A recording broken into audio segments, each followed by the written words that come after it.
Келесі 224 есепті сандарын көбейткіштерге жіктеңіздер деген. 6270 санын көбейткіштерге жіктейік. Ол сан бізде 2-ге бөлінеді. 2-ге бөлсек 3135-ке тең. Оны 3-ге бөлейік. 3-ге бөлсек 1045-ке тең болады. Енді оны 5-ге бөлейік. 5-ге бөлсек 209-ға тең. 209 санын 11-ге бөлейік. 11-ге бөлсек 19 шығады. 19-ды 19-ға бөлсек 1-ге тең болады. Сонда 6270 санын 2 көбейтілген 3 көбейтілген 5 көбейтілген 11 көбейтілген 19 деп жазалсақ болады екен. Келесі санымыз 8840 санын көбейткіштерге жіктейік. Ол бізде 2-ге бөлінеді. 2-ге бөлсек 4420-ға тең. Оны 2-ге бөлейік. 2-ге бөлсек 2210-ға тең. Оны 2-ге бөлетін болсақ 1105-ке тең. Оны 5-ге бөлетін болсақ 221-ге тең. Оны 13-ке бөлетін болсақ 17-ге тең. 17-ні 17-ге бөлсек 1-ге тең екен.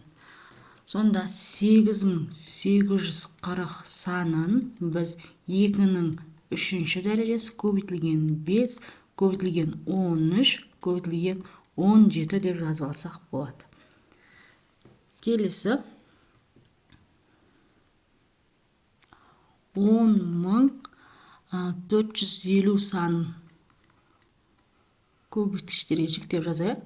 Оны 2-ге бөлейік. 2-ге бөлсек 5225-ке тең. Оны 5-ге бөлейік. 5-ге бөлсек 10045-ке тең. Оны 5-ге бөлейік. 5-ге бөлсек 209-ға тең болады. 209-ды 11-ге бөлейік. 11-ге бөлсек 19-ға тең. Ал 19-ды 19-ға бөлетін болсақ 1-ге тең болады. Сонда 10450 саны 2 көбейтілген 5-тің 2-ші дәрежесі көбейтілген 11 көбейтілген 19-ға тең екен. Келесі 13986 санын жазайық. Ол бізде 2-ге бөледі. 2-ге бөлсек 6993-ке тең. Оны 3-ге бөлейік. Ол бізде 2331-ге тең. Оны 3-ге бөлейік. 3-ге бөлсек 777-ге тең. Оны 7-ге бөлетін болсақ 111-ге тең. Оны 3-ге бөлсек 37-ге тең. Ал 37-ні 37-ге бөлетін болсақ 1-ге тең. Сонда 13986 санын 2-нің 1 дәрежесі, 3-тің 1, 2, 3 дәрежесі көбейтілген 7 көбейтілген 37 деп алсақ болады. Келесіде 16400 санын жіктейміз. Ол бізде 2-ге бөлінеді. 2-ге бөлсек 8200. Оны 2-ге бөлейік. Ол 4100-ге тең болады. Ал 4100 санын 2-ге бөлетін болсақ 2050. 2050 санын 2-ге бөлетін болсақ 1025. 1025-ті 5-ге бөлейік. Ол бізде 205-ке тең болады. Оны 5-ге бөлетін болсақ 41-ге тең. 41-ді 41-ге бөлетін болсақ 1-ге тең. Сонда 16400 саны 1, 2, 3, 4. 2 санының 4 дәрежесі көбейтілген 5 санының 2 дәрежесі және 41-ге тең. Келесі 20.000 10 санын жіктейік. Ол бізде 2-ке бөлінеді. 2-ке бөлсек 10.005. Оны 3-ке бөлейік. 3-ке бөлсек 3335. Оны 5-ке бөлейік. 5-ке бөлсек 667. Ол санын 23-ке бөлейік. 23-ке бөлсек 29 болады. 29-ға бөлсек 1-ге тең болады. Енді 20.000 10 саны дегеніміз ол 2 көбейтілген 3 көбейтілген 5 көбейтілген 23 көбейтілген 29-ға тең екен. Келесі 225-ші есебіміз сандарының көбейтінділерінің қайсысы мәні 18-ге еселік болады деді. Ол үшін 18 санының көбейткіштерге жіктеп алайық. Ол бізде 2-ке бөлінеді. 2-ке бөлінсе 9, 9-ды 3-ке бөлеміз, 3-ті бөлсек 3, 3-ті 3-ке бөлеміз, 1-ге тең. Яғни қай санда на сандар толық кездеседі, сол бізде еселік бола алады екен. Бірінші санға қарайық.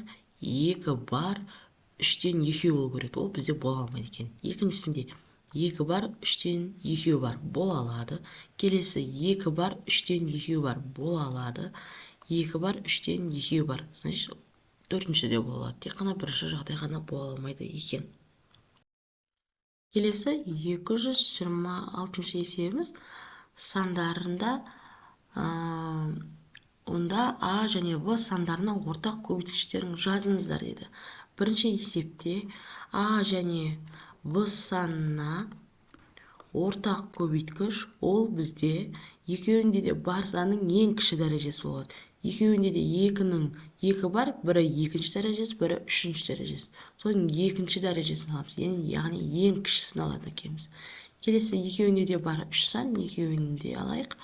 Одан кейін 5-дің 3-ші дәрежесі, 5-дің 2-ші дәрежесі. Біз 5-дің 2-ші дәрежесін аламыз. Яғни екеуінде де бар санның ең кішкентай дәрежесін алдық. 7-ні ала алмаймын, себебі мына жақта жоқ, 11-ді аламын одан кейін. Келесі екіншісінде А және В саны ортақ көбейткіш. 5-дің өзін ғана аламын. Ең кішісі. Одан кейін 13-тің өзін аламыз. Одан кейін 19 саны жоқ. Одан кейін 23-ті аламын. Осы сандар ең ортақ көбейткіш болады екен екеуіне де. Келесі 227-ші есептің біріншісін шығарайық. 19 саны кездесетін барлық екі таңбалы санды жазыңыздар еді. Жай көбейткіштерге жіктелуінде. Яғни бірінші жағдайда 19-ды 2-ке көбейтейік деп алайық. Ол бізде 38 болады. Яғни 38 санын жіктесең 19 бен 2 болады екен. Келесі 19 санын 3-ке көбейтейік. Ол бізде 57 болады. Сонда 57 санын жіктейтін болсам 3 бен 19 болады. Келесі 19 санын 19-ның өзін жіктелуін алайық. Сонда 19-ның өзіне тең болады. Келесі 19 санын 2 және 2 санын жіктелуі деп алсақ, ол бізде 76-ға тең болады. Яғни 2 таңбалы санының жіктелуі қой бізде. Келесі 19 санын 5-ке жіктелуі, ол бізде 95-ке тең болады екен. Енді жоқ 19 бен 5-ті көбейткенде 95 шығып отыр, яғни 95 санын жіктелуі бұл жерде. Ал одан үлкен сандарды алатын болсақ, уже асып кететін болады. Келесі екінші 23 санын алайық. 23 санын бірінші жағдайда 1-ге көбейтіп алайық, ол 23-ге тең болады. Яғни 23 санның жіктелуі. 23 санын 2-ге көбейтейік. Сонда ол 46 санның жіктелуі. Келесі 23 санын 3-ке көбейтейік. Ол бізде 69 санның жіктелуі. Дәл солай 23 санын 2 көбейтілген 2 деп алайық. Ол бізде 92 болды. Яғни 92 санының жіктелуі. Яғни 2 таңбалы сан. Бұдан артық қалатын болса, уже 3 таңбалы санға кетіп қалады. Келесі 29 санын жіктелуін алайық 1 деп алсам, 29-ның өзінің жіктелуі 29 деп 2 деп алайық, ол бізде 58 санының жіктелуі болады. Келесі 29-ды көбейтеміз 3-ке деп алайын, ол бізде 87 болады, яғни 87 санының жіктелуі болады екен. Келесі 31-ді 1 деп алатын болсақ, 31 санының жіктелуі. Келесі 31 көбейтілген 2 деп алатын болсақ, ол 62 санының жіктелуі болады. Дәл солай 31 көбейтілген 3 деп алатын болсақ, 93 санының жіктелуі болады екен. Сонымен есеп аяқталады.